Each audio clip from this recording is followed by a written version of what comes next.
Senator John McCain urged the Department of Homeland Security on Tuesday to waive a law that would allow foreign ships to send supplies to Puerto Rico after the U.S. territory was ravaged by Hurricane Maria last week. Conditions in Puerto Rico remain dire, and 3.4 million people are virtually without electrical power, while food and drinking water remain scarce. But the Merchant Marine Act of 1920, also known as the Jones Act, requires shipments between U.S. ports be carried out exclusively by vessels built and operated by Americans. That prevents Puerto Rico from receiving shipments from foreign countries like Jamaica, even though it may be cheaper and faster than shipping from the continental U.S. The Trump administration ruled out temporarily setting aside the Jones Act, even though the government had waived those rules in Florida and Texas until last week. After the DHS denied the request of 8 U.S. representatives to waive the Jones Act on Monday, McCain stepped in urging the department to reconsider. I am very concerned by the department's decision not to waive the Jones Act for current relief efforts in Puerto Rico,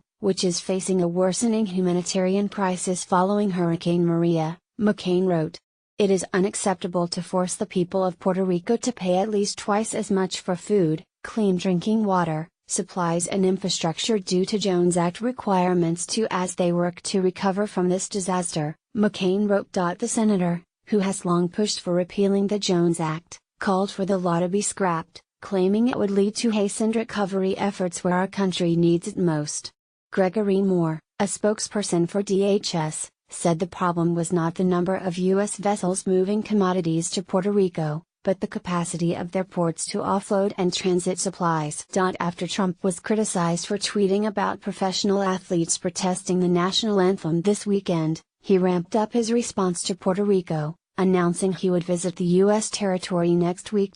Brock Long, administrator of the Federal Emergency Management Agency, said Tuesday that 16 Navy and Coast Guard ships were in the waters around Puerto Rico, with 10 more on the way. Puerto Rico has long railed against the Jones Act, saying it makes the cost of imported basic commodities, such as food, clothing and fuel, more expensive. Our dependence on fossil fuel imports by sea is hampering the restoration of services, said Wanda Barreto, an energy expert at the nonprofit group the Union of Concerned Scientists. The refusal to allow the waiver is raising fears on the island that they are going to be left behind in this disaster. With Newswire Services,